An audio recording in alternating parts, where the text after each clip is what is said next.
Ladies and gentlemen, on a Republic Media Network and Russia Today live broadcast, we have Sucharita Kukreti, Republic's senior editor and senior anchor, who is joining us from Moscow. And with her, we have Saskia Taylor of Russia Today, senior journalist and news anchor. And Sucharita, you've been doing a great job all through the day. With me in the studios, of course, is Abhishek. We're all watching this closely, Abhishek and Shawan. And we're all very excited about tomorrow's visit. And I think the itinerary really rolls out tomorrow, but there are some events that are rolling out today as well. So first of all, between you and Saskia, if you can give us a sense of what the lineup is. And we'd also like to get a sense from Saskia on how the significance of this visit is from a Russian perspective. Over to you, Sucharita. Absolutely, Arnab, and I would like to tell our viewers that two very, very important networks from India and Russia are collaborating for this very special broadcast from Moscow. And Saskia joins me on this broadcast, and she has been telling the Russian viewers about the Russian perspective to this visit. They've also been discussing the Indian perspective to this visit. And Saskia, you've been talking to your viewers. We are showing it to the Indian viewers what it really means for Narendra Modi, the Indian Prime Minister, to be here in Russia and to be meeting President Putin. But I would like to ask you, how is the Kremlin really watching this visit by the Indian Prime Minister? Because it is his third tenure, and he's chosen Russia to be the first country for a bilateral visit, Saskia. So how is the Russian administration really viewing this, Saskia? Well, look, obviously on a political level, it's very significant that we are the chosen ones, that Moscow is the destination for this first bilateral visit, like you said, since Modi was re-elected to a third term in June. And although obviously that is incredibly special, I think we also need to understand this in the wider context. And the wider context is that India and Russia have endured one of the longest standing and time-tested, not just friendships, but also partnerships. This dates all the way back to the Soviet Union. And what's so unique about this particular alliance is that it really is along almost every single line. You know, I talk obviously a lot about geopolitics and about politics, but when it comes to the Russo-Indian relationship, you see that really they cover every field in a way that really no other relationship does. Space, nuclear energy, energy security, defense a pillar, cultural and educational exchange. And when we look at how this has progressed over the last few decades, it's showed that really it's been incredibly stable, that even amidst global changes, potentially conflicts, and that's not to say that it's a perfect partnership. Like every partnership, there are going to be issues that need to be worked out. But what I think really marks this particular relationship is their ability to be rational, for their ability to maintain dialogue, and their ability to remember that, look, we had a very good history for a very long time. Let's continue cooperating for as long as it's mutually beneficial and we're working in each other's national interests. So, Saskia, I would like to tell our viewers back home in India that you're watching the Moscow skyline right behind us. And in one of those buildings, soon the private dinner between President Putin and the Indian Prime Minister takes place. Arnab was asking me about the itinerary to the Prime Minister's visit. That private dinner, which is going to be held today, it's going to be a one-on-one conversation. And we know that a lot of issues that have not finalized for bilaterals they actually seem to be happening over these meetings, which are informal meetings, and that is taking place today.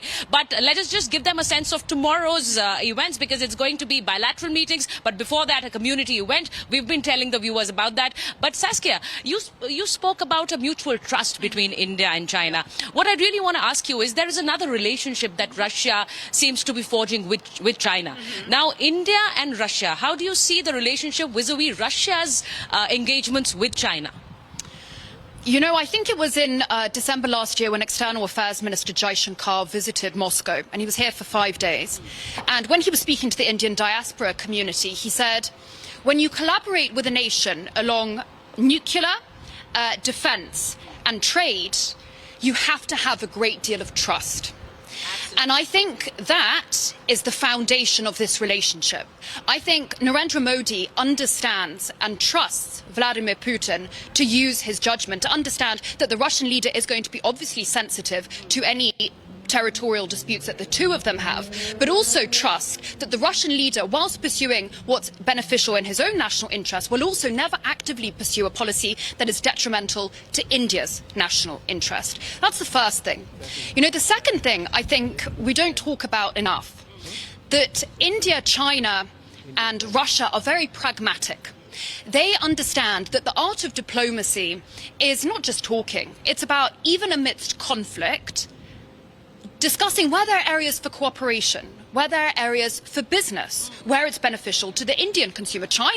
India understands that better than most. Who is India's top trade partner? China.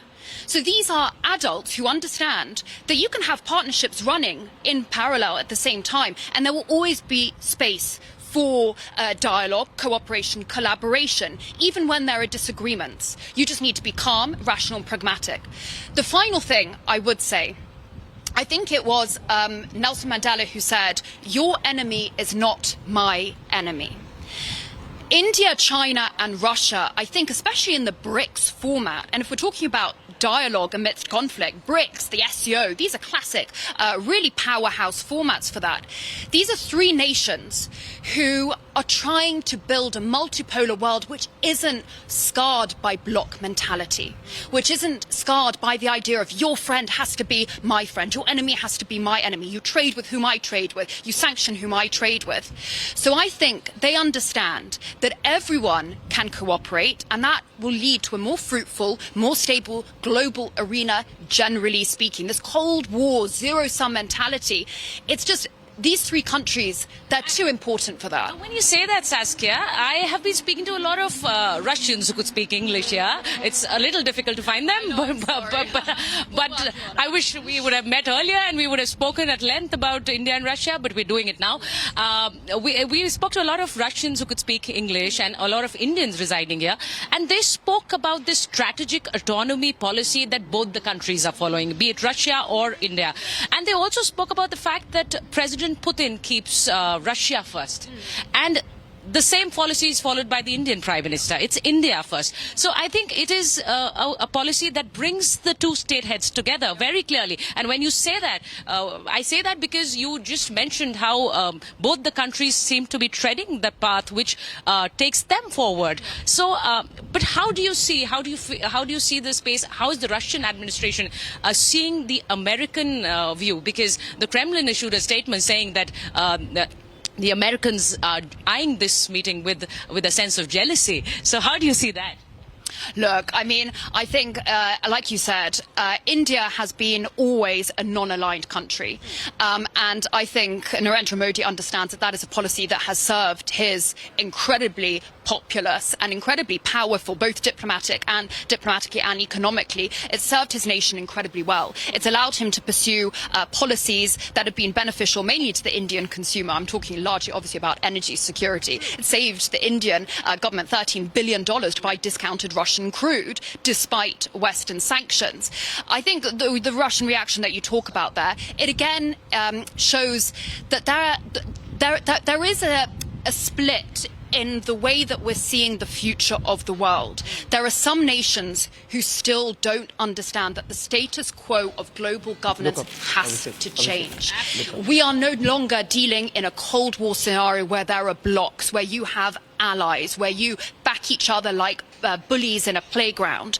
Cooperation, multipolarity, multiple fruitful and stable partnerships, that is what we want to talk about. So I think it's probably a bit of a hint from the Russian administration. It's like, yes, look at what's happening. Despite your sanctions, despite your pressure, despite your criticism that apparently New Delhi is propping up, the Russian war economy, despite your criticism that India is putting a dent in this Western idea of Putin as an isolated pariah, things are moving forward. You need to get on board or you're just going to be left behind. You have to accept, I'm talking about the West here, that this idea of superpowers and them clinging on to their financial and political hegemony, that's really a thing of the past. I think, Saskia, you speak on the lines that we at Republic TV studios in Noida have been speaking about.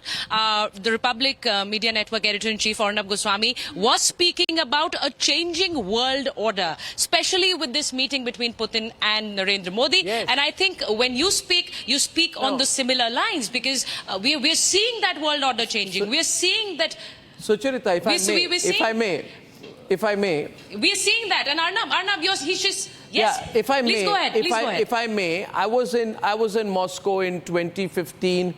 I was invited to speak at a Russia Today conference, and I found it incredible that the Russians were moving very strategically. My own sense is America has undermined the Russians, and today it is important to look at where Russia is, Abhishek, and where America is. They have undermined themselves. They won't lie. They've undermined themselves. Today, the Russian economy is growing at 3.6%. You look at the American economy. They said Russian economy would collapse. Shawan, Russia has been declared by the World Bank as a high-income country. Yeah. Right? You look at the Russian economy growing far higher than the US. Germany is growing at 0.2%. UK is in shambles. Japan is growing at under 1%, and Russia is growing at 3.2%. The American economy is facing a slowdown. There is unemployment all over America. The condition of the NATO allies is worsening. France, Germany, UK, Italy cannot see eye to eye on issues. So it's not about running anyone down. But when I heard what Saskia just said about pragmatic relations, I completely agree. I think, Shawan, Abhishek, the Russians are being very pragmatic and cool about things, and they weathered a really tough period. Abhishek, quickly from you. Yes, absolutely. And the fact that this is a war economy, and despite that, we're looking at those pictures being sent by Sucharita since yesterday. If you look at the people, they seem to be in control. It seems like a nation in control of itself. Does it look to you to be a country that has faced 16,500 sanctions that will so-called cripple its economy? Does that look like a country which has been crippled? And the fact that tomorrow, yes, there's a strong imagery when Prime Minister Modi and President Putin will be coming together. There are 32 leaders who will be coming together in Washington, celebrating an anti-Russia military where they've not even been able to... And let me tell you one more thing on a personal note, if I may, that on one occasion when I had the opportunity to speak to a Prime Minister more informally, we have these conversations on how his global relations are. He told me this, Sucharita, Prime Minister told me, not an interview in off record, I'm sure it's okay to share it. He said, how he sat down till late in the night and early in the morning with President Putin on a one-to-one interaction. So the two gentlemen get along. You may call them strongmen, you may call them anything, but they get along, and I think they can define something historic tomorrow. Yeah. Over, back to you, Sucharita. Please. Saskia, in one of her reports, had mentioned that something big might happen tomorrow. Yes, please go ahead. Quickly, I just wanted to say,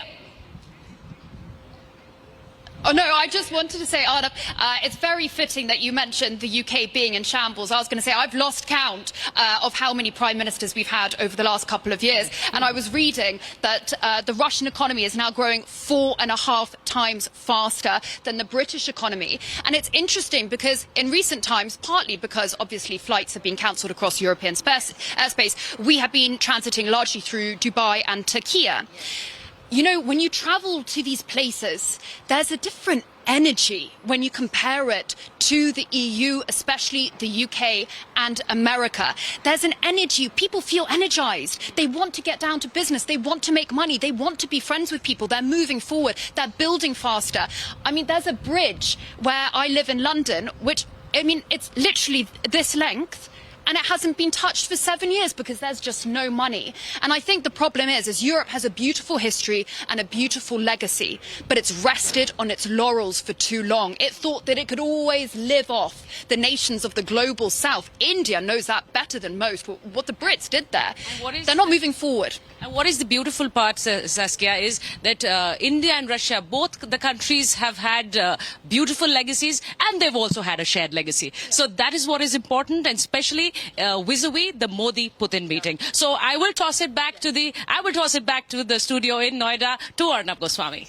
Really enjoyed that very freewheeling analysis that you and Saskia have had, and I think it'll be a very exciting day tomorrow. So Charita and Saskia, thank you very much from Abhishek, Shawan and me. And we'll come back to you. I think you'll be talking to your reporters in some time. Viewers, we must define the larger issues tonight. I'll avoid the news package on this because it's really set in a way. But I'd like to see our guests out there in the studios, please. And I am told that I have. So the way we'll do it tonight, can I have them on air, please, Sean? So we have Sushant and Abhijit Chawda and Dr. Swasti Rao of the Manohar Parrikar Institute for Defense Studies and Analysis, IDSA, in Delhi, representing the Indian point of view, and Sushant and Abhijit, both from geopolitical and international affairs perspective, and will give us an India view on it. We will have Russian guests tonight. We have President of IDC Amicability, Dr. Sergey Dovarianov. Dr. Sergey will be joining us. Tatiana Kokareva, senior journalist, joining us from Moscow for the Russian perspective. And Abhishek, it's very important, Shawan, to put an American perspective to it. Obviously. Because if there's one capital that's looking at this, right now it's Washington. So we have Glenn Carl, former US intelligence officer from Washington. We have Adel Nazarian, senior fellow of the Gold Institute of International Strategy from Washington, and also from Hong Kong, Andrew K.P. Leung for a China perspective. So we have different perspectives tonight. Right, Sushant, let's open this up with you. Who's going to be most nervous at what's going on in Moscow?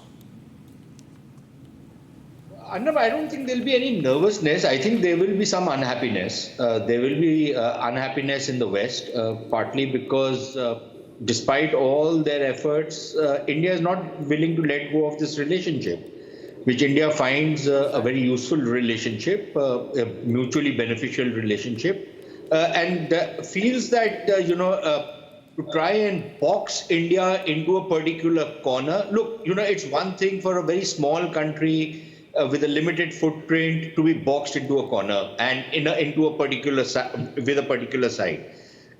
You can't box a country like India into that kind of a slot. So I think India will want to keep her options open. India will want to keep her, it's called strategic autonomy. I don't exactly like that phrase, but we, for want of a better word, we want to keep our strategic autonomy in place. We want to interact with various players because we need many of these, and these are mutually beneficial relationships. So I think there will be some amount of unhappiness, at least in the West. The Chinese will be looking at this relationship very carefully, but I think the Chinese are also convinced that to a great extent the Russians are going to be also in their corner. So I don't think they'll be overtly worried. Most of the other countries really don't matter. It's the West and China and India trying to, forge a path for herself between these blocks and trying to maximize our own benefit. We are not going to take sides unnecessarily. We don't want to diss one for the other. We are not going to do anything like that. But we want to, keep a mutually beneficial relationship with whoever we can. And that's the same principle, incidentally, which we've learned from the West. Because the West, when it suits the West, principles don't matter. When they invade countries, it doesn't matter. It's perfectly valid. It's for the cause of democracy that they destroy countries. It's to remove dictators that they've destroyed countries like Libya, like Syria, many other countries, Iraq, for example. And look what they've left in its wake. And yet, when there is another country which, for its own reasons, and I don't agree with what the Russians have done in Ukraine, I I would even go to the extent of condemning it because I'm an individual. I have the luxury of doing it. But even then, the Russians have their own perspective, and frankly, it's not my war. And there is no reason for me to try and take sides in a particular war. Both are my friends. I'd like them to get off the war plane. Sushant. If Sushant, that doesn't happen, then I'm not going to- Sushant, Tatiana would want to get in, but before that, I want to get the West perspective. Let's go to Glenn. And Glenn, you think though Sushant denies that, but you think the Americans would be worried that Prime Minister Modi has made Russia his first port of call after taking over as Prime Minister in a third term? Well, from the U.S. perspective and from the West perspective, of course, it's not a really welcome development. It's not a surprising one, really. All of the talk of the previous commentators and pundits in general about friendship and so on, it really is a lot of hot air. Countries pursue their national interests, and India has national interests, and it wants to be to develop itself and to have cheaper, pay less for oil than more. All countries would do that, and it is large enough and strong enough to be able to do so without incurring particular costs or pressures. It's too big to pressure. It is a big boy now. So it's not a surprise. From the Western perspective, it's not a good development, but from Russia's, it's a great one. It does tell you. I'd like Tatiana to come in. It does tell you, Glenn, that America should stop believing that it can influence any country's decision. America cannot influence the decision of any company, any country. And maybe you overestimate it. It's not to do with just oil. It is beyond oil. Russian companies have been investing in India. Indian companies have been investing billions in Russia. Our trade increase is not a temporary phenomenon. Our economic relations carried on before, during, and after the Cold War.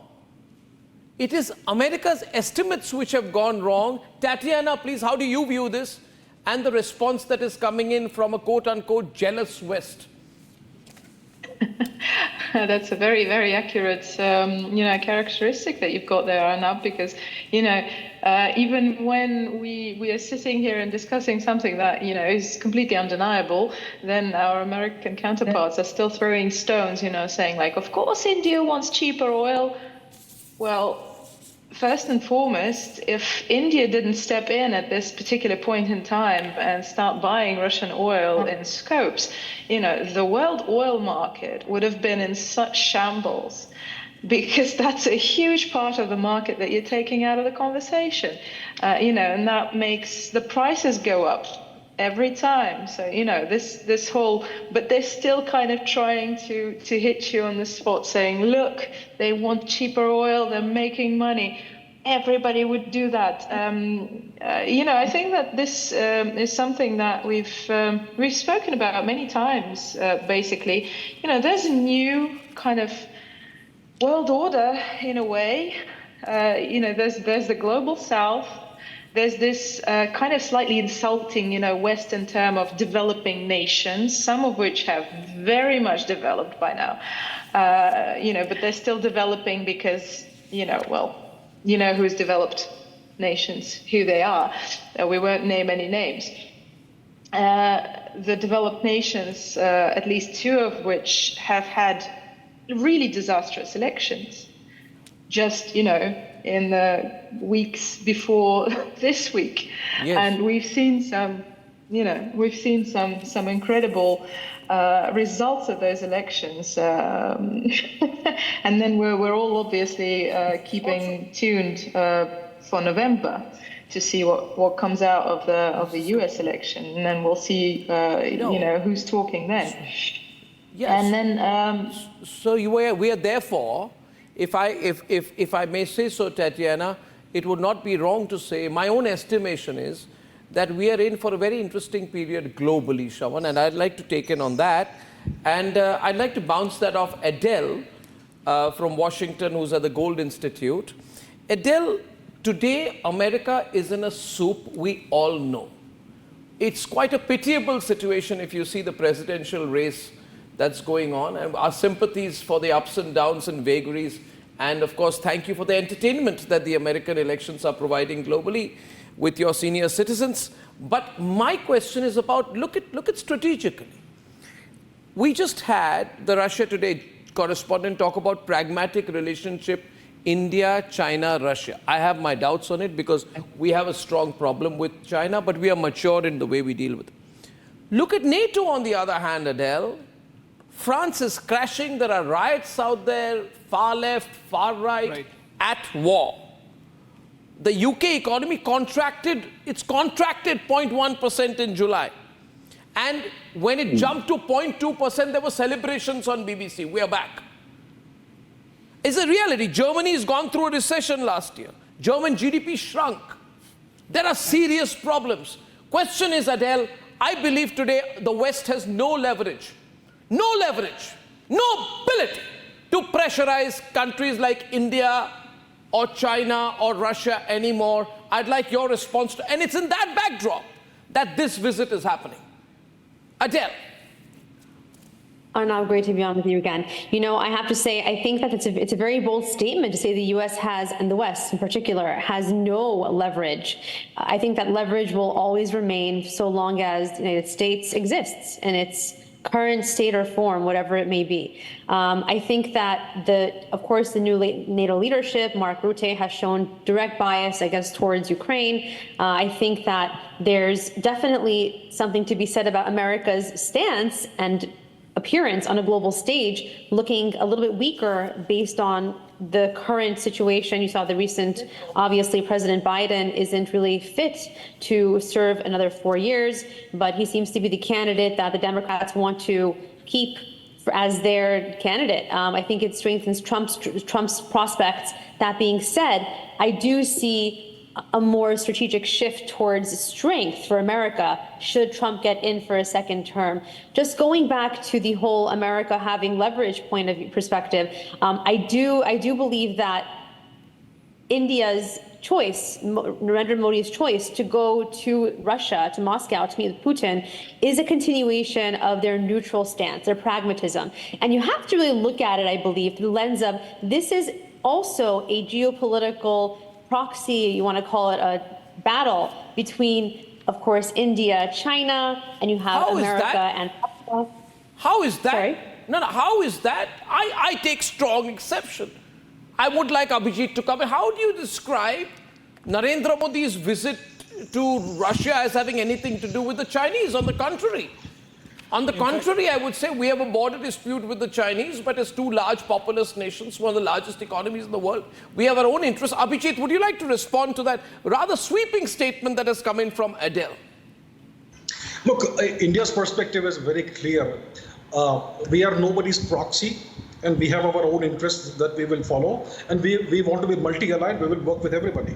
And when it comes to the relationship with Russia, it is one of India's top three international relationships. The other one is with the US, and the other one with China. And when it comes to the India-Russia relationship, it is out of the top three relationships, it is the one with the most amount of mutual respect, and it is the one with the least amount of mutual hostility. So Russia is extremely important for India. We have to understand, remember that Russia is a near superpower, the second most powerful nation in the world. The US will talk a lot about China, but it is Russia that scares them the most, and it is Russia that allows India the leverage and the leeway that we need to maneuver diplomatically with the US and also with China. And India's relationship with Russia is also something that helps Russia offset the pressure that comes from China because of their, let's say, no limits relationship. So it's an extremely important relationship for India, and there is so much that both the countries can gain from each other. Russia is still India's number one military partner, defense exporter. It is India's India's major exporter of petroleum and petroleum gas and petrochemicals and fertilizers and so much more. And it's not just what we are we're trading with each other, but overall the relationship is, like other people have said, it's withstood the test of time. And India will need Russia in the future because the relationship with the US is extremely, let's say, transactional. let's say India takes certain actions for its own self-interest, for its own national interest, self-defense, and the Americans may impose sanctions in the future on India. It can happen. It can happen. Let's not forget that. So in that case, the relationship with Russia will be very important, and so on. So India's perspective is different. We are nobody's proxy. We are on our own. We are, let's say, we are probably the 4th or 5th most important and powerful nation in the world right now. If you calculate the overall hard power, so we are no one's proxy. That we have to understand very clearly. Abhijit, you see, obviously at that level, every relationship is transactional, but there are certain values. What we are seeing in this particular instances, that there is triangulation happening. So Swasti, for example, so Dr. Swasti Rao, she has been writing about the recent pattern that has emerged in Russia's tilt towards China. That's an area of concern, right, Swasti? So when Prime Minister meets President Putin, that should ideally be on the table as one of the issues, if not the major one. Yes, good evening to you. Thank you for letting me speak finally. Yes, of course. I mean, one cannot deny the fact that there has been a no-limits friendship between Russia and China. And also, going by absolutely objective markers, you can see the number of times that President Putin has actually traveled to meet President Xi Jinping. Okay, so in the last 10 years, for example, this has been more than 40 times. So I think we need to be very objective when we discuss these. That is a matter of concern. I'm sure this is going to be taken up as well. But at the same time, let me also reiterate that India and Russia remain, the bilateral ties remain important for their own reasons, and Russia will always be important for India, because it is going to be an important part of the Eurasian theater, number one. And the other thing is also about a national interest. So just talking about, not going around bashing other countries, I don't think I would. Yeah. Yes. It's okay. Dr. Rao, complete your sentence and then we'll bring in the Chinese perspective also on this. Yeah, sure. So basically, I was just saying that I think we need to focus more on our bilateral relationship. I think this is long overdue and long, awaited.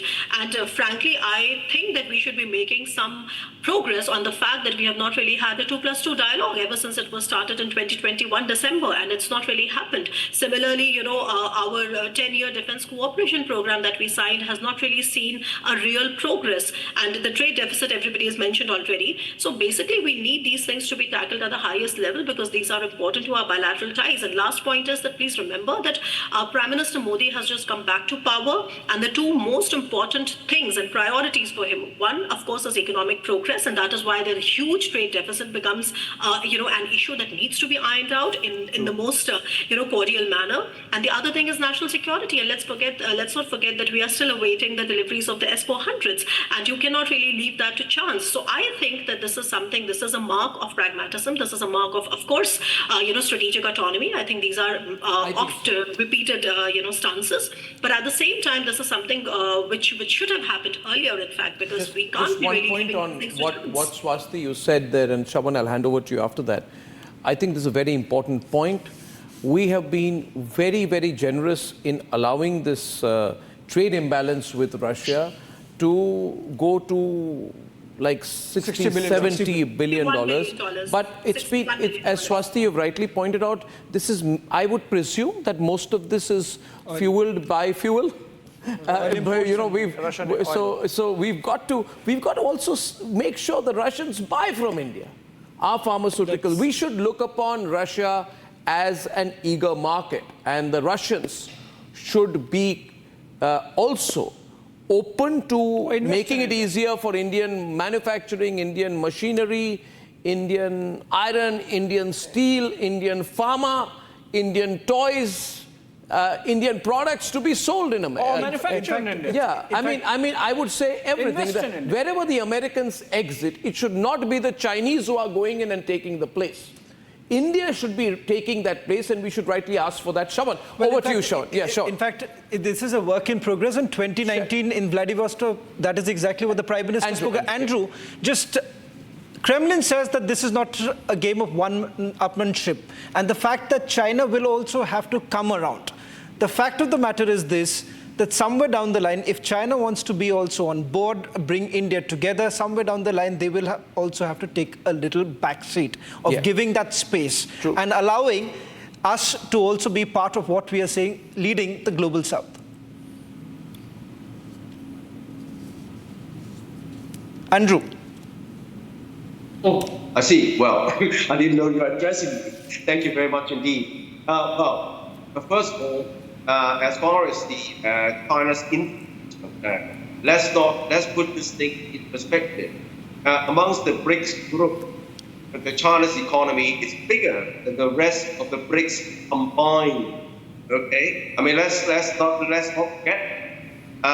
The second point I'd like to make: let's not underestimate Americans who've been talking about sanctions. Yes, sanctions are not For what? but it serves to disrupt the supply and value chain. And then if President Trump returns to the White House, while his power imposed even double or triple the kind of tariffs on a lot of products from China, it's going to disrupt the supply and value chain even further, affecting many other countries, including India. Now, as far as the relationship between India and Russia is concerned, China's clarity, but I think that India has got really tight rope in the sense that don't forget, India is part of the kind of against China. You have to against audio United States. And of course, Let's bring in Glenn also. Glenn, Audio is not good. We'll have to- audio. Andrew, we seem to be having a problem with the audio line. We'll connect with you once again. But Glenn, somewhere down the line, as the Kremlin says, the West is looking at with an eye of jealousy. Look at what's really happening tomorrow in NATO. When the leaders come together, President Trump has already called them, they are freeloaders. Yeah. And somewhere down the line, when the war actually began, you were egging Ukraine as far as NATO membership is concerned. So you will have to come on the negotiating table. well, I'm not really sure how to handle that. I'm not sure what the point was. I actually, it didn't make a lot of sense. The significance of NATO. You started this entire war began with the NATO membership. Now look at what's the situation in NATO. If at all President Trump comes to power, he's already said that time to pack up. They are already being termed as freeloaders. Somewhere down the line, the United States of America will have to come on the negotiating table. Okay, well, the first statement, which is the premise of your comment, and then the question, basically, which you lead me to answer in a certain way, is fundamentally wrong. I mean, the war did not begin because of the U.S., I suppose, by implication, or NATO pressuring or seducing Ukraine to join NATO. Ukraine expressed interest, yes, as every other state formerly under the control of the Soviet Union has, of turning to the West for protection from Imperial Russia.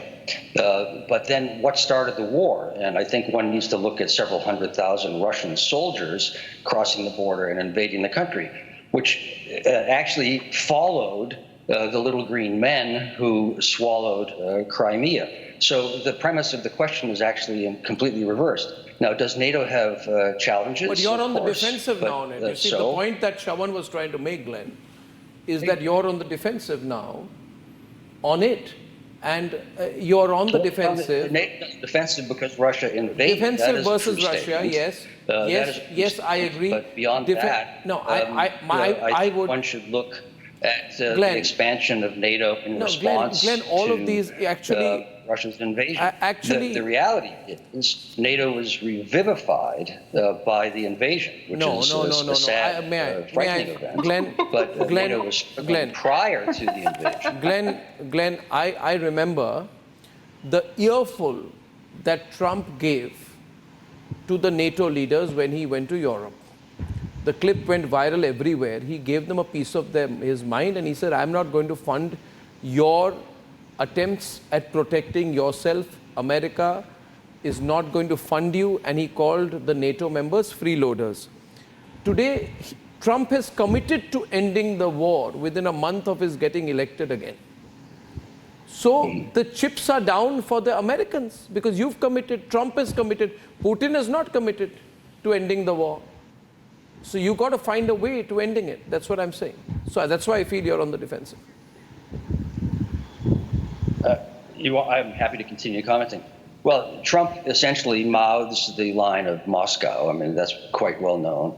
The problems of NATO's funding, NATO's members meeting their budgetary commitments actually predates Trump, and that might be one of the because I have few only things 30 Trump seconds left. I want Tatiana to come in. They need to meet their obligations. Arnab, this is very simple. You know, we've heard this so many times over the years. I suggest that my American friend looks up Wikipedia. There's a map of history of NATO enlargement over the years. And, you know, when we talk about NATO vilification, it's not even funny anymore. I mean, we're 10 years into the conflict in Ukraine, and let me remind you, it didn't begin in 2022. It began in 2014, technically in 2013. And we're still hearing the same narrative. I love that you're completely writing off the other candidate. Yes. Might I remind you that Joe Biden just wrote a letter to the party and he said that he's the best candidate for the Democratic Party. He's no intention of stepping down. So we might see him at the helm for another 4 years. Yeah, we have a tie-up with Russia today. And, you know, I condemn all attempts by the West to try and ban channels you don't like, media you don't like. I mean, Russia today and Republic are working very closely together. We are the largest networks in both our countries. And while I thank my guests at this point, I want to go across to Russia today, which is partnering with us for some on-the-ground analysis of Prime Minister Narendra Modi's visit to Moscow. Let's go across to that. Well, negotiator for the two sides.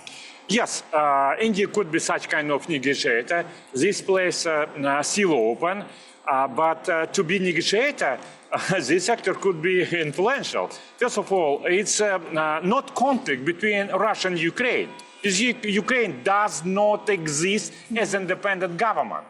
Ukraine is a beautiful country, but with puppet, neo-colony, United States regime. So real negotiation about peace in Ukraine should be not between Moscow and Kyiv, but between Moscow and Washington. If India strong and influential enough to be moderator between Washington and Moscow, it will be great. And I think the time for such kind of negotiation about the peace will come on September and October, because probably Democratic Party of the United States, they understand if the Ukrainian war continues, Democratic candidates will lose because most of the Americans are afraid that this hybrid war between America and Russia on Ukrainian territory can move to the potential nuclear super war. That's why they see Democratic leader as leader of war. That's why they will probably vote for Trump. That's why Washington, from my point of view, will come to Moscow either through India or probably through another country saying, look, let's make small gap on the war. But the problem is that Vladimir Putin don't suggest gap. Vladimir Putin suggests peace, because he's saying that if we will have just gap, it will be used for rearming of Ukrainian army, and then we will start the war again. No anymore. Peace, but not just gap. Well, thank you for joining us on this, our joint coverage, RT International with Republic TV. Before I let you go, one final question. Do you think that we're going to have any big announcements tomorrow, maybe about a new financial system which will help bilateral trade? Rupee-ruble agreement, maybe? No? Yes? You know, the problem, rupee-ruble, they will, of course, will prefer to use rupee and rubles. But now we have problems with rupee because it's not so free currency to use. This decision, I think, and I hope, could be done by Modi and Putin. But I'm more realistically think that it will be more secret how to do it to avoid this United States and EU sanctions. What could be a claim? It's some more cooperation about high tech. something about aviation, atomic power station, shipping, and so on. And possibly more steps forward in the south-east corridor between south part of India and northern part of Europe. Yeah. Well, I think we will all be waiting to see what's said tomorrow. It was, like I said, a pleasure to have you, Sergei Markov, Russian Civic Chamber member and political scientist. Thank you very much. My pleasure. Well, in the meantime, here, like I said, we're continuing our live joint coverage between RT International and Republic TV. And we've been covering it really from all angles, whether that's the Russian perspective or the Indian perspective, and also the Western perspective. How are they reacting to the fact that the Indian Premier has chosen Russia as his first bilateral visit since being re-elected to a third term in June? Talking us through all of that, it's RT's Charlotte Jubensky. It's important to note that while the Western press would want you to believe that Russia and President Putin are isolated, it's clearly not the case. And this visit by India's Premier Minister shows that not to be true. He is here on his first bilateral visit summit since he was elected in June last month. And he himself just talked about the importance of this relationship between Russia and India. At the same time, Russia has said that India is a trusted partner. And we've heard from the Kremlin that they believe that the West are going to be eyeing this with some jealousy. If they're jealous, that means they're closely monitoring. That means they attach a great importance. And they're not wrong there. There's a lot to attach great importance to.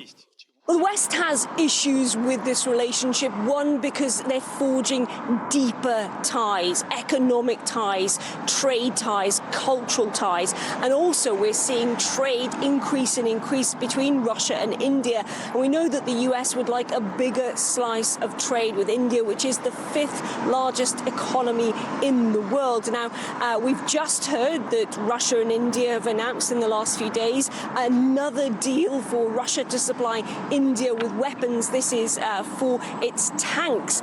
And we know that the US is not happy about that. We have been clear which areas are affected by the continuing relationship between India and Russia, militarily and technologically. I think we'll take what steps we can to mitigate some of those engagements, and we have expressed some concerns.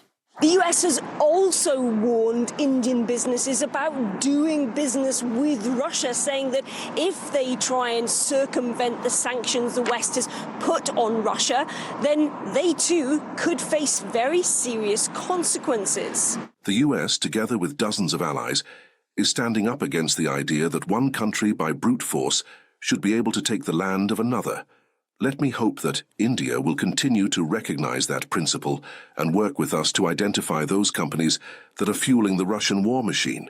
And the US, of course, as well as the West generally, has been demanding that India hold Moscow accountable for the war in Ukraine. India has taken a very neutral stance on this and said that it is for peace, it wants to see peace in Ukraine, but it has refused time and time again to kowtow to the demands of the West to condemn Russia as a result of what's happening in Ukraine at the moment. Now, Moscow has also hit out at the West for trying to interfere in its partnerships, its strategic partnerships with countries around the world, particularly that relationship with India and also with China too, saying that this is unacceptable. And we know that India has said that it will stay the straight and narrow on this path, and it will continue to demand peace, but it will not take side on that conflict. So it's very interesting to see how the West are going to view this, and it does come, this meeting, as a bit of a snub, given at the very same time in Washington, D.C., NATO members are meeting for their summit. Make of that what you will. Well, we're now joined by Pramod Kumar, the Russian chapter convener at the Indian Ministry of Micro, Small and Medium Enterprises Development Forum. A very busy man with a title like that. You know, I want to ask you a human element. How do average Indians view Russia? I think now our Prime Minister coming here, I applaud Mr. Modi, third time Prime Minister, but he selected the first Russian country. I am proud, I am Indian, so we make very good relation with Russia and India. Our Prime Minister, very like Mr. Putin, like brother. Yeah. So that way, every Indian people want to good relation with Russia, and my second country Russia, first country India, my second country is Russia. Oh, well, that's very, very nice to hear. I think a lot of people come to Russia and they feel at home because they don't believe a lot of what is said by some Western nations about what it's like. I mean, look, you wouldn't believe from the Western media that you can have a city as developed and as beautiful and as functional, right? The infrastructure is amazing in Moscow. Mr. Prime Minister coming here. Yes. Prime Minister give the very big message to Western countries and America, Canada. So Russia and India relation is very good. So we built the good relation in future. And Indian people also like to coming to Russia, not to Western. Now many people, many company come to here, Russia, not like to Western. So that way is, in future, Russia and India, I think is two big power in the world. I mean, India and Russia cooperate in BRICS as well. I mean, that has been such an important organization in changing the structure of the world, isn't it? India and Russia have a similar vision for the future of global governance. In BRICS, India and Russia want to a different power in the world. So in UN, India also support to Russia. You see, not support to Western country, but India and Russia make the world through the big BRICS countries. Where do you think the greatest area of cooperation between New Delhi and Moscow is now? Economy? Trade? Trade. So I request to Russian government, to India, so you make trade some easy. Now starting ruble and rupee, so Indian people coming make business, Russian people coming to India make to business. That is good. It's also important that India and Russia are trading in national currency. 60% of trade in national currency. That's a strong signal to the West as well. We're moving away from the dollar. We don't want to be victims of Western sanctions. India also don't want $2. And now India and Russia make business in rupee and ruble. So that way, it is very big message to Western countries. So that in the war time, Western country asked to India, I make sanction to India. India, don't worry. Don't worry, India buy oil, Russia, and many things, and weapons. Very collaboration in the weapons. The weapons are important. I mean, the Indian Army uses Russian tanks and rifles. The Indian Air Force flies on Sukhoi jets and Mi-17. And they're using Russian-made ships as well. Is there still space for cooperation? Maybe Russian knowledge, but Indian production. That's a good. India, if Russia give the technology in India, India never no cheat to Russia.